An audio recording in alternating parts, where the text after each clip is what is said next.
뭐 정보가 너무 많으시죠, 사실은.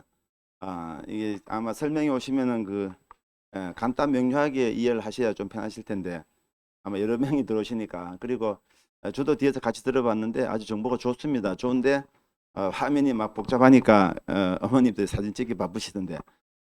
근데 아마 프린트물이 다 나갔을 거예요. 그걸로도 충분하시니까 화면에 너무 이렇게 사진 찍으려 하지 마시고 천천히 그냥 설명 들으시면 될 것 같아요. 앞에 두 분 설명하는 거 저 잠깐 들었는데 뭐 두 가지로 압축이 되네요, 번호. 일단 논술에 대한 일반적인 얘기도 하시지만 본인 수업 얘기를 좀 많이 하시죠. 아무래도 이제 강사들은 자기 수업에 대한 홍보가 또 중요하기 때문에 그런 것도 있는데 저는 제 수업 얘기보다는 논술에 대한 이해를 조금 시켜드릴게요. 앞에 딴 강사분들이 안 하셨던 부분 그거 중심으로 설명드릴 텐데 원래 준비했던 컨셉은 학교 위주로 봤을 때는 뭐 중경, 외건, 곤동, 홍수기입니다. 근데 사실은 저희들은 이런 학교를 크게 중요하게 보지 않습니다. 왜냐하면은 어머님들도 이제 자녀분들이 지금 한참 준비하면서 뭐 수능으로 갈까 아니면은 수시 어디까지 갈까 등등을 아마 고민하실 텐데 이렇게 보시면 돼요.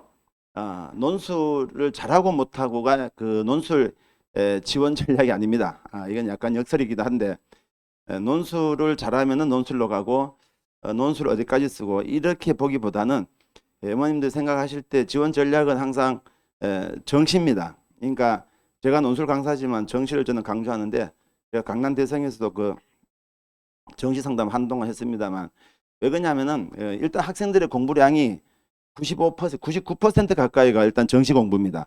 그러겠죠? 학원에 와서 공부하는 게 전국의 어떤 논술 강사도 일주일에 두 번 수업하지 않습니다. 같은 학생 데리고는 한 번만 수업을 해요. 근데 대치동 가면 3시간짜리 수업도 많거든요.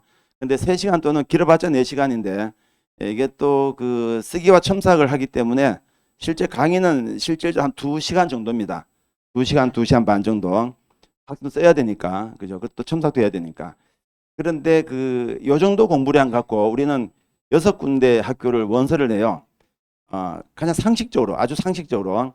요즘 윤석열 대통령 가장 많이 듣는 얘기가 상식이 안 맞다는 건데, 우리가 일주일에 4시간 또는 3시간 공부해서, 보통 학원에서 말했던 뭐 연고대부터 서성하니 중요히 쭉 가는데, 이런 학교를 합격을 할 수 있을까?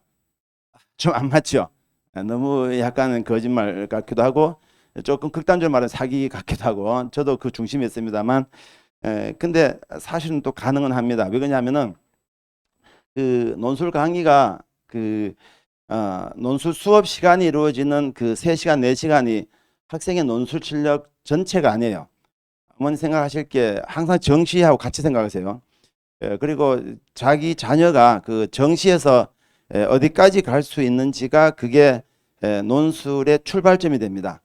그러니까 아마 3월 학평도 봤을 것이고 육모도 봤을 텐데 이 성적을 아주 잘 관찰하셔야 되고 물론 희망은 우리가 꿈은 큽니다만 일단 지금 현재 이 순간 학생이 갈 수 있는 대학은 그때 3월 뭐 그죠? 육모까지 정수가 자기 학교 컷이 될 텐데 예를 들어서 우리가 아주 러프하게 보면은 한 올 2등급 정도면은 저희들이 보통 건동 홍수를 얘기합니다.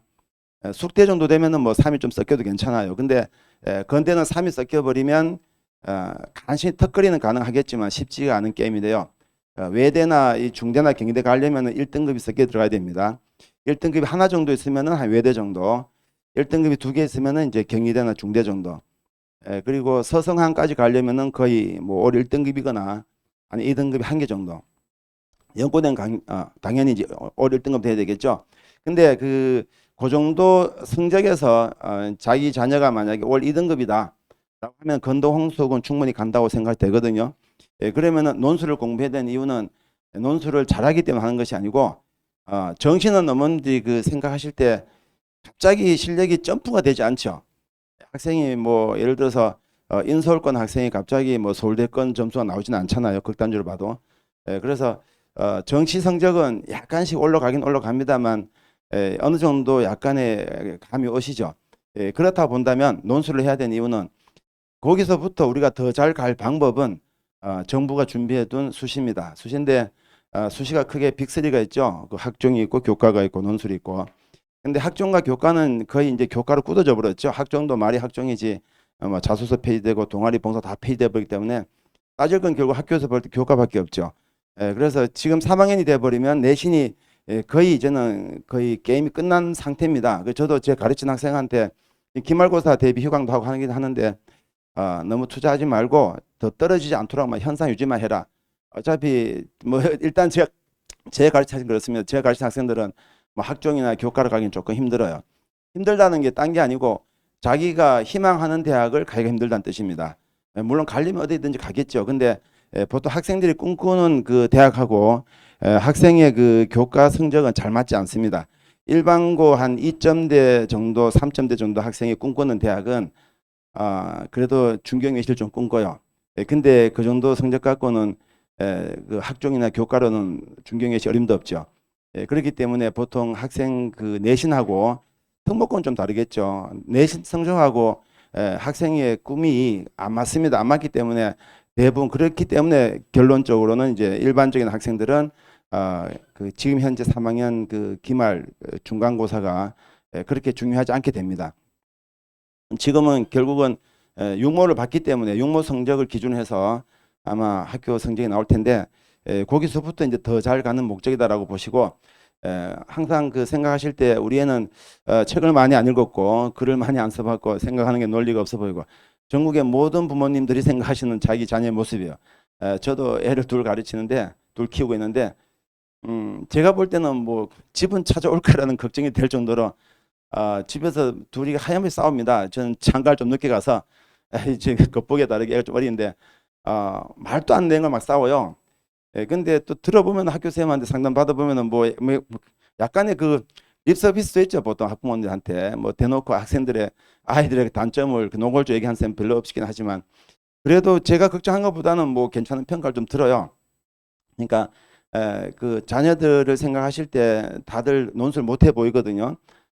근데 그거는 전혀 논술을 공부할 때 전혀 고려 요소가 전혀 아닙니다. 전혀 아니고 이제 학종이나 교과로 갈 수 있는 학생 같은 경우는 그걸 적극 활용하는 건 좋습니다. 그건 당연히 활용을 해야 돼요. 활용을 해야 되는데 그건 상담을 하셔서 자기 그 자녀의 등급이 어느 정도까지 학교 가능한지 확인하시면 되는데 그래도 학종을 우리가 유학종 쓸 수는 없으니까 정시에서 갈 수 있는 대학을 대충 가늠을 하시고 그 이상 대학 가는 그 대학을 가기 위해서 우리가 논술을 하는 거지 논술 실력과는 아무 관계가 없다라는 거 그게 첫 번째 기준이 될 것 같아요. 그래서 제가 준비는 중경 뭐 외건 이게 그죠 그 동홍숙 했지만은 전체적인 그 흐름은 그 전제를 하시고 제 설명을 들으시면 조금 더 편하실 겁니다. 예를 들어서 이것도 그런 이유예요. 자, 중대, 경희대, 외대, 건대를 보시면 최저 학력이 이제 이렇게 나오죠. 최저 학력이라는 건 아시죠? 이거는 뭐 수능 그 올 100점을 맞더라도 이거는 최저 학력 통과잖아. 올 100점이나 똑같은 등급 그 취급을 받습니다. 그러니까 이건 정말로 최저 등급만 통과하면 되는 점수인데 일단은 그 첫 번째 기준 아까 말씀드렸던 이제 정시로 갈 수 있는 대학 요게 첫 번째 기준 나는 고 이상을 쓰겠다 요겁니다. 그 이하는 절대 쓸 필요 없죠. 그 수시는 무조건 우리가 상향입니다. 수시를 나중에 쓰실 때 뭐 안정이라고 얘기하시면 그거는 논리적인 모순이에요. 왜냐하면 안정은 정시로 가면 되는 거죠. 나중에 정시 성적이 혹시 이런 얘기 하십니다. 정시 수능 망치면 어떡합니까? 자, 그 준비하실 때 그 점수 안 나오는 걸 고려하지 마십시오. 아마 여기 사업하시는 분들도 계실 것 같은데 뭐 사업 망하면 어떡합니까? 이런 생각으로 사업 못하죠. 강사들 수업 갈 때 학생이 한 명도 없으면 어떻게 하지? 이런 생각하지 않습니다. 어쨌든 꽉 채워야지라는 생각을 하죠. 그러니까 자기 성적대로 나온다고 보시면 됩니다. 지금 육모, 구모, 육모, 구모가 학생 이제 평균 내면은 수능 아주 비슷해집니다. 그렇게 보시고 보게 됐다면 그 다음에는 이제 최저를 확보해야 되는데 어머니 여기서 요즘 그 문과가 조금 여러 가지 이제 고역을 겪고 있죠. 제가 그 강남 대성 수업을 해보면 예전에 상위권 반에 1등급이 막 질비했거든요. 그러니까 뭐 국영수가 뭐 두세 개는 1등급인 학생이 꽤 많은데 요즘은 거짓말 안 하고 2등급만 봐도 굉장히 반갑습니다. 놀랍습니다. 지금 놀라운 사실인데요. 상위권 반에도 강남 대선 같은 경우에도 막 이게 학원 수업 들으면 어떻게 할지 모르겠는데 막 3, 4등급 예사입니다. 5등급도 막 섞여 있어요. 상위권 학생들 쪽에서도.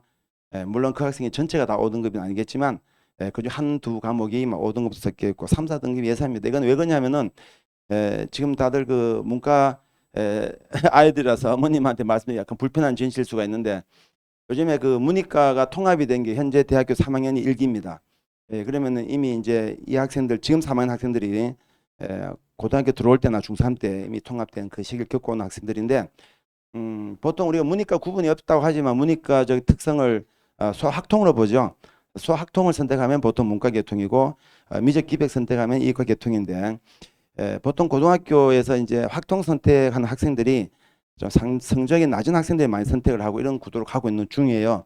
그러다 보니까 전반적인 문과 지향 학생들이 성적이 좀 낮습니다. 많이 낮았습니다. 그래서 이 최저 따는 게 되게 힘들어졌는데 최저를 따실 때 그 항상 탐구를 조금 집중적으로 봐주세요. 그 탐구를 하나를 반영하기 때문에 경희대는 뭐 두 개도 있지만 대부분 하나입니다. 하나만 반영되기 때문에 탐구 하나가 2만 나와도 우리가 이하보는 보통 해결됩니다. 제가 오늘 준비한 학교가 이제 중경 외건 쪽이다 보니까 그런데 또 서성안이 조금 다르죠. 뭐 그래도 거기는 뭐 3월 6이니까 큰 차이가 안 나죠. 그래서 무조건 그 탐구가 하나가 1이나 2가 나와야 됩니다. 그게 나와야 되기 제가 수업해 보면은 이 최저 따는 게 쉽지가 않아요. 그래서 일단 첫 번째 목표 이하보입니다. 이하보만 되면은 일단 건동 홍수는 해결됩니다. 건동 홍수에다 이하보입니까? 홍익 때는 조금 다릅니다만 그래도 이하보면 돼요. 그리고 고위로 올라가면 이제 3월 6이 되는데 여기서 해결해야 될 그 키포인트가 탐구입니다. 탐구를 학생들한테 반드시 두 과목 중에 하나 1을 만들어라 아니면 2라도 만들어라. 그럼 나머지 하나 중에 3은 나오면 되니까. 근데 이게 생각보다가 그 만만한 게 아니에요. 그래서 그거 잘 봐주시고 자, 논술 비율은 가면 갈수록 지금 그 밑에 보시면은 내신 극강 차이도 있지만 논술 그 100%가 많죠. 지금 학교 대학 그 트렌드가 그런데 내신 어머님 거의 고려하지 마십시오. 고려하지 마시는 게 그 표시가 뭐냐면 1에서 7등급 극간차가 0.3이라는 겁니다. 중대 같은 경우 경희대는 이제 없어졌죠. 외대 같은 경우 1등급과 5등급의 차이가 0.7점 정도. 그러니까 보통 뭐 대충 해도 솔직히 5등급은 되잖아요. 그 내신이 5등급, 6등급이 나오더라도 전혀 우리가 대학 가는 데는 별 문제가 없어요. 나중에 그것이 기록이 남아 있으니까 자기가 할배 할매 됐을 때 손주들이 할아버지 그저 성적이 왜 이 모양이 뭐 이렇게 나오면 어쩔 수 없지만 그 조건이 아니라면 대학 가는 데는 아무 문제가 안 됩니다. 그래서 혹시 그 기말고사 지금 한 3주 정도 남아 있는데 그 학종이나 교과로 갈 게 아니라면 너무 그렇게 막 이번에 끌어올려서 내신 한 등급을 더 끌어올려야지 라고 자꾸 그렇게 학생들한테 얘기하지 마십시오. 그러니까 성적이 그냥 지금이 뭐 3등급이면 3등급 현상 유지해도 괜찮습니다. 괜찮고 그리고 끌어올리려고 해도 잘 안 올라갑니다. 솔직히 말하면 왜 그러냐면은 다른 학생들 다 같이 하고 있죠. 등급이라는 게 하루아침에 잘 안 바뀌는 거니까 그게 영향력이 없기 때문에 일단 그렇게 이해를 하시고 그리고 그 딴 학교를 보시려도 비슷합니다. 저기 동홍숙 쪽으로 가보시더라도 보시면은 다 이합 5죠. 홍익대가 뭐 3합 8이긴 하지만 그것도 이합 5에서 3이 더 붙은 거니까 별 상관이 없죠. 극간 전투차가 1, 5등급까지가 거의 뭐 1점 안팎으로 차이가 나고 있죠. 그래서 일단 두 번째는 최저가 나온지 확인해야 된다. 이 최저는 탐구를 갖고 해결해야 된다. 여러분, 물론 국영수도 열심히 해야 되겠죠. 우리가 그거 말고는 뭐 딴 거 할 수가 학생들이 뭐 국영수 공부 말고는 딱히 그저 공부할 것도 아니니까. 그렇지만은 그 전략적으로 봤을 때는 국영수를 어떻게 하든 잘해서 이거 정시에서 물론 중요합니다. 그건 중요한데 논술만 놓고 봤을 때는 두 번째 최저를 무조건 해결하시고 경쟁률 갖고 얘기를 되게 많이 해요. 얘기하는데 물론 이거는 약간 극단적인 학과이긴 합니다만 다른 학과도 마찬가지입니다. 자, 발표되고 있는 것이 뭐 70대, 90대 뭐 이렇게 발표되고 있죠. 근데 이건 학교가 발표한 자료입니다. 근데 실질 경쟁률은 10대 1 안팎입니다. 실질 경쟁률의 의미가 뭐냐면은 최저를 통과하고 그다음에 그 응시한 학생. 응시했지만 최저 통과 못할 수도 있겠죠. 그래서 이 경쟁률이 이 실질 경쟁률도 저희들은 또 믿지 않습니다. 왜 그러냐면은 최저를 통과했어요. 그리고 학생들이 응시를 했습니다. 근데 이 학생이 논술 준비를 한 번도 해본 적이 없어요. 그럼 이 학생은 또 실질 경쟁률도 헛수시요, 사실은. 그냥 와 앉아 있는 거죠. 아마 대부분 학생들이 논술을 그렇게 준비하지 잘하지 않죠. 나중에 수능 끝나고 한 일주일 정도 시간 나옵니다. 시간 나오는데 그 일주일 동안 그 대청가 살고 있잖아요. 오전 이렇게 해갖고. 근데 그렇게 잠깐 해서 될 게 아니죠, 사실은. 그래서 이 실질 경쟁률도 그 속에서 진짜 공부한 학생들. 왜냐면 서울은 그나마 이렇게 공부할 여건 되지만 그 재수생 수업 해보면은 너 3학년 때 그 논술 준비 어떻게 했냐면은 지방에 있는 학생들은 논술 준비 못 합니다. 생각해 보시죠. 그 지방의 어느 강사가 논술 학원 차리겠습니까? 학생들 잘 안 와요. 거의 없기도 하고. 그러다 보니까 학생은 공부할 곳이 없고 보통 저희 선생님들이 가끔 그 지방까지 나가긴 하시는데 팀을 만들어요. 팀을 만들어서 이제 외부 강사 부릅니다. 불러갖고 일주일 쫙 합니다. 왜냐면 그 강사가 일주일에 한 번씩 계속 오질 못하니까. 근데 그런 식으로 살짝 맛보기죠. 그냥 공부 잘 안 되겠죠. 그래서 이 실질 경쟁률도 수능 경쟁률과 차이, 수능 상담을 해보면요. 여러분 수능 경쟁률이 한 10명 뽑는데 15명 오면 1.5대 1이잖아요. 1.5대 1 정도 되면은 경쟁률이 논술 경쟁률 뭐 90대 1인데 이걸로 보통 막 상담하시는 분들이 막 반협박을 하거든요. 자, 논술 경쟁률이 너 한번 봐라. 지금 공공인재가 중대가 지금 98.6대 1인데 이걸로 된다. 너 과연 그 논술 붙겠냐 이렇게 막 협박합니다. 근데 10명 중에 여러분 저기 1.5대 1만 돼도 15명이 오는데 그중에 5명이 떨어지죠. 경쟁률로 보면 1.5대 1과 이 96, 뭐 98대 1은 비교가 안 되죠. 근데 정시 상담을 해보면요. 1.5대 1도 무시무시합니다. 왜 무시무시하냐면은 결정적인 차이가 있죠. 그 수능 성적표를 갖고 있는 거죠, 학생들이. 수능 성적표를 갖고 자기가 여러 프로그램 막 돌려갖고 이제 합격 가능건이다라고 해야 원서를 내죠. 물론 나는 재수할 거니까 서울대 한번 써보는 것이 가문의 영광이다라고 해서 원서 질러놓고 그냥 학원 가는 학생도 가끔 있죠. 이런 학생 말고는 대부분이 정시는 자기 성적을 알고 전략을 확인하고 지원했기 때문에 그 한 명 한 명이 경쟁자들입니다. 실질적인 경쟁자들이죠. 근데 논술은 그게 아니죠. 원서부터 내고 시험 치러 가니까. 이 경쟁률은 숫자는 거의 의미가 없고 이 실질 경쟁률도 수능은 전국의 모든 학생들이 공부를 빡세게 하잖아요. 빡세게 해서 우리가 시험 보는 거라면 논술은 대부분이 공부를 하지 않고 보는 것이기 때문에 또 다릅니다. 그래서 너무 논술 준비가 안 돼 있다. 지금까지 뭐 책을 안 읽었다 이런 등등 때문에 논술 준비하는 것이 과연 의미가 있을까? 이런 것은 전혀 의미가 없습니다. 이것도 마찬가지 아까 비슷한 자료들입니다. 하위권 대학과도 마찬가지입니다. 아마도 약간씩 차이가 있긴 한데 실질적인 것은 이제 큰 차이가 나지 않는다라고 보시면 되고 요거는 이제 학교별이라서 학교에 대한 특징인데 이 학교에 대한 특징은 이런 겁니다. 저희들이 보통 수업을 하실 때 아까 손봉호 선생님도 그런 얘기 하시던데 이렇게 보시면 돼요. 대학별로 가는 것을 어머님들 궁금해하시는데 근데 대학이라는 게 6군데를 쓰잖아요. 6군데 쓰기 때문에 학생이 6군데 학원 수업을 다 들을 수는 없죠. 그래서 저희들도 8월 말까지 그러니까 9평 끝나고 그 다음 주 월요일이 수시 원서 접수 기간입니다. 항상 똑같아요. 9평이 9월 첫째 주에 보죠. 첫째 주 수요일인가 목요일 보는데 그때 시험 보고 그 다음 주 월요일 그죠? 그 다음 주 바로 그죠? 바로 다음에는 그 월요일이 그때부터 수시 원서가 시작되는데 수시 원서를 쓰고 나면 학교 결정이 되겠죠. 그때부터 저희들이 학교별로 갑니다. 그렇게 이해하시면 되고 그 전에는 이렇게 보시면 문제가 비슷비슷해요. 예를 들어 중대 1번 같은 경우 비교 문제인데 우리가 이제 비교라는 단어를 모를 전국의 어떤 국민은 없겠죠. 다 알겠죠. 근데 생각해 보세요. 원고지를 주고 너 가나다라를 비교하는데 이것을 한 600자로 한번 써봐. 중대 문제가 이제 550에서 570자거든요. 6비 조금 안 됩니다. 자, 우리가 비교라는 언어를 안다는 것과 가나다라라는 제시문 4개를 주고 한 570자 정도로 비교라는 형식의 글을 한번 작성해봐. 이거는 완전 별개입니다. 완전 별개겠죠. 이제 그런 연습을 시킨 건데 그거 이해만 하면은 대한민국의 어느 대학이 우리가 비교를 출제하든 같습니다. 똑같습니다. 폼에서 똑같이 나와요. 똑같이 나오고 물론 제시문이 바뀌기 때문에 거기에 대한 검증 바뀌면 되거든요.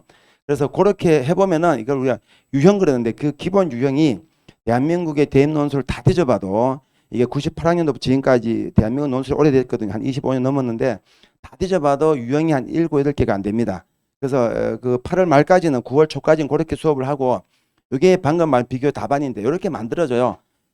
크게 보면 공통점과 차이점으로 구성이 되고, 그 다음에 공통점이라는 게 또 그래요. 엄마와 나의 공통점이 뭘까? 이렇게 우리 얘기하라고 하면은 막상 또 뭐 성격이 둘 다 뭐 온순하다 뭐 이렇게 뭐 어리둥절해지겠죠. 근데 제시문을 3개, 4개 주고 그 제시문 가나다의 공통점이 뭐냐 이렇게 물어버리면 좀 막막하죠. 근데 그게 2문장입니다. 그게 2문장으로 끝납니다. 2문장으로. 공통점이 2문장으로 끝나요. 항상. 그리고 그 다음에 차이점이라는 것은 우리가 그 똑같은 학원을 어머님 아마 학원 선택하실 때도 어떻게 선택하세요? 뭐 일단 학원 네임밸류 그죠? 뭐 내가 학원을 아는 학원인가 아니면은 우리 집까지 거리 아니면 가버 상담했더니만 뭐 친절한가 아니면은 뭐 등록금이 얼마인가 강사가 누구인가 뭐 실적이 이런 등등이잖아요. 요게 우리가 보통 학원 비교할 때 하는 건데 요것도 마찬가지. 그걸 비교 항목 그래 대꾸라 그럽니다. 요렇게 비교한 답안이 만들어지거든요. 요 형식만 제대로 알고 있으면은 어떤 학교가 비교 출제한 똑같아지는 겁니다. 근데 이 유형이 많지가 않기 때문에 요거 익히는 것이 이제 공부의 주 목적으로 보시면 되고 그런 공부가 이제 8월 말까지 간다라고 보시면 되고 오늘 이제 관점 불정하는 또 다른 건데 이게 성균관대 문제입니다. 성대 1번문 이게 딱 나온 학교 3군데입니다. 대한민국에서 딱 3군데밖에 없어요. 이게 그 성균관대 1번 문제 그리고 경희대 문제 그리고 외대 문제입니다. 다른 학교는 절대 안 나옵니다. 신기하죠? 학교마다 그 정체성인들이 있어요. 고집이 있습니다. 그래갖고 자기가 내던 거만 쭉 내거든요. 그래서 강사도 이걸 다 알기 때문에 이렇게 수업을 하는데 나중에 이제 학생들하고 얘기할 때 이제 그런 건 있습니다. 이제 어느 유형을 학생이 잘 푸는 건 있어요. 저희들 학교 아까 제가 논술 실력 갖고 너무 고민하지 마시라고 했지만 그 실력 중에 이런 건 있습니다. 그래서 학생들이 잘 못 푸는 유형은 가급적이 이제 원서 쓸 때 좀 배제하고 이런 건 약간 전략상 하긴 합니다만 이거도 마찬가지 이렇게 관점 불정 답안입니다. 이런 형식의 답안이 있다라고 보시면 되고 그리고 뭐 3번째가 설명 평가형이에요. 이것도 이제 이거는 연대부터 잘 다 나오는 겁니다. 근데 나중에 연대가 아까 이몰쌤이 설명했을 텐데 최저도 없죠. 그리고 내신도 없죠. 누구든지 쓸 수는 있죠. 그 대신에 학교에서는 이제 실력이 없으면 풀 수 없게 만들어 버립니다. 그래서 되게 어렵게 내거든요. 근데 그 문제 패턴은 똑같은데 뭐가 어려워지냐? 그럼 문제 어렵게 만든 방법이 뭐겠어요, 어머니? 문제 패턴은 이거는 어렵게 만들 수가 없습니다. 이건 다 똑같아요. 그러면은 학교마다 문제가 어렵다 쉽다의 어떤 그 학교는 어떤 걸로 뭐 어렵게 쉽게 만들겠어요? 제시문입니다. 제시문. 제시문 이해 못하면 어렵잖아요. 그 제시문 읽고 해서 그러니까 연대 같은 경우는 영어 지문 하나 냅니다. 영어를 꽤 어렵게 내요. 그리고 또 하나 있죠. 시간 부족으로 만들어 버려요. 연대는 제시문을 굉장히 길게 만들어 버립니다. 그래서 이게 중하위권 가면은 문제는 똑같아 보이는데 좀 더 쉽게 되는 이유가 제시문이 좀 짧아집니다. 그 차이밖에 없어요. 학생들은 상위권 논술이든 하위권 논술이든 준비하는 방식은 똑같습니다. 똑같은데 여기서 무슨 실력의 차이가 나겠어요? 방금 제가 말씀드렸죠. 독해입니다. 요 독해가 결국은 이제 공부 잘하는 학생이 연대 문제를 잘 푸는 거예요. 그 공부 잘한다는 것은 언뜻 보면 국어만 놓고 볼 수 있는 것 같은데 꼭 그렇진 않아요. 그러니까 뭐 사탐 문제라든가 영어 문제라든가 국어 문제 공부할 때 있던 그 수많은 그 정보들이 있을 거 아니에요. 그죠? 제시문 속에는 그 정보들이 학생이 아까 제가 일주일에 논술 3시간, 4시간 해서 간다는 게 사기 아니냐 이런 설명을 들었죠. 하지만 그 3시간, 4시간이 논술 공부의 전부가 아니라는 겁니다. 수능 공부 일주일 내내 할 텐데 일주일 내내 하는 그 수능 공부가 논술의 배경 지식이고 논술 독해력입니다. 그게 포함이 된 상태에서 논술 강사한테 와서 학생들 뭘 배우냐면은 본인이 갖고 머릿속에 숙성이 되어 있는 그 수많은 지식들. 어머님도 아마 고3 때 공부를 제일 많이 하셨을 것 같은데 지금 고3들 때 공부 제일 많이 하죠. 그 공부량이 많습니다. 그 공부량을 갖고 실제 논술 문제 풀면서 우리가 방법을 만들어준 것밖에 안 돼요.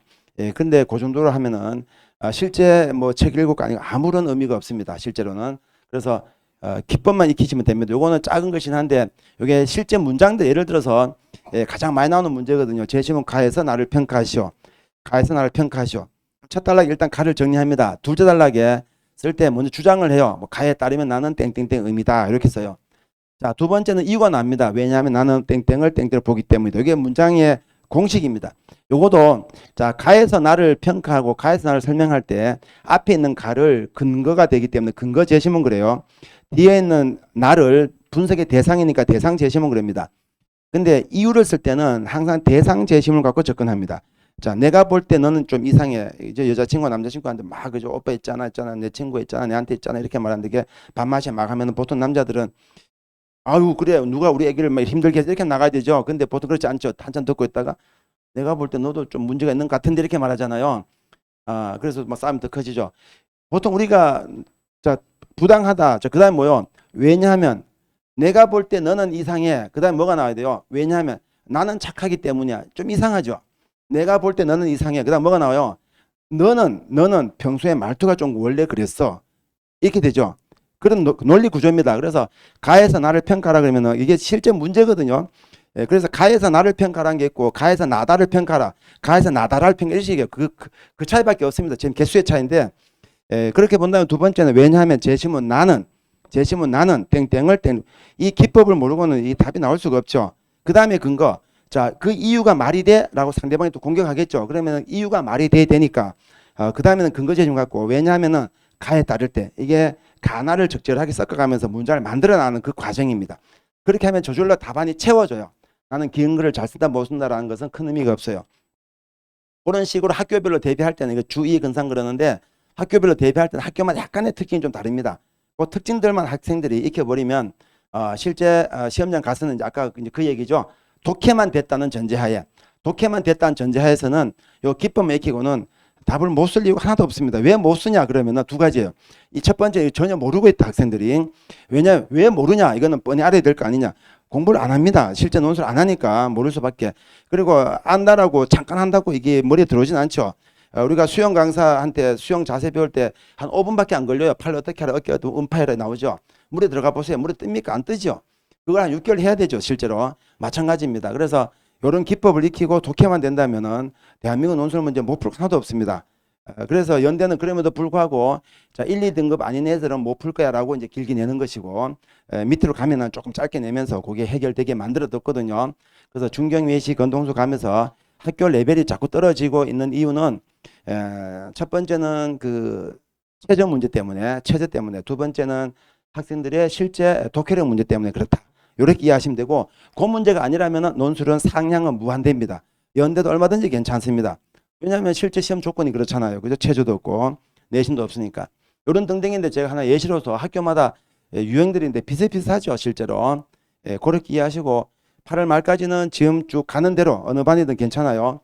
지금 쭉 가시는 대로 실제 준비를 하시면 된다. 그리고 학교별로 대비하는 것은 9월달 가면 충분하다. 그 8월달까지 대신에 준비가 돼야 됩니다. 8월달까지 기본편이 준비가 안 되면 학교별이 이게 흡수가 안 됩니다. 그때는 힘들어져요. 왜냐하면 학원 그 실제 수업이 그때부터는 이거는 실제 수업하는 방식에 대한 얘기라서 그때부터 실제 수업은 이제 학교별로 막 가야 되기 때문에 이런 기본편에 대해서 아주 이게 심도 있게 수업을 하기 좀 힘들어지거든요. 그렇게 이해하시면 된다라고 보시고 이거는 실제 첨삭입니다. 뭐 이렇게 진행이 되는데 첨삭은 저 학립 논술의 특징이죠. 예전에는 그 딴 데 단과랑 조금 다릅니다. 이게 보통 연구 작업을 같이 많이 해요. 요즘은 조금 단과식으로 많이 바뀌긴 했지만 그래도 딴 학원이 이제 갖고 있지 않은 집단 지성이 많이 있는 거라서 아마 그 강사들마다 수업 방식이 좀 비슷할 겁니다. 그거는 늘 이제 같이 연구했기 때문에 그런 거라서 아마 그죠 컨텐츠 좀 비슷할 것 같기도 하고 이건 이제 학교별인데 그냥 이건 쭉 지나가겠습니다. 학교별 특징들입니다. 이건 굳이 지금 기억 안 하셨대요. 어머님들 기억하실 분 없고 학생들이 보고 이제 공부하실 부분이라서 이런 식 학교마다 특징들이 있다라고 보시면 됩니다. 이거는 외대 특징들이고 이제 가장 기본적인 네 가지 유형들인데 이거는 아까 앞에 설명드렸던 겁니다. 비슷비슷한 유형들이 반복이 되고 있다는 걸 보여드리려고 제가 만들어 드린 것이고 그래서 지금 준비 안 하셨다면 여름 방학은 반드시 하셔야 됩니다. 이거는 제가 볼 때는 선택이 아니고 필수입니다. 그리고 일주일에 4시간이에요. 보통 그 논술생들이 숙제도 잘 안 냅니다. 그래서 4시간 정도 수업하시면 우리가 정시도 어머니 세 군데 학교 원서를 내죠. 그렇지만 그 기회는 한 번밖에 없죠. 시험 당일날 한 번 딱 시험 보는 거. 하지만 논술은 시험 자체를 6번 봅니다. 이건 엄청난 차이예요. 시험 자체가 6번이죠. 한두 번 시험 망치더라도 서너 번 더 기회가 존재하죠. 근데 우리가 인풋은 일주일에 그 4시간밖에 안 되죠. 선택에 대한 고민을 절대 하지 마시고 무조건 논술 공부 시키시고 자녀들이 자기 뭐 책을 안 읽었다는 생각이 그죠? 산만하다 전혀 관계가 없다. 그죠? 요 스킬만 배우면 된다. 이렇게 이해하시면 됩니다. 예, 그럼 마치겠습니다. 감사합니다.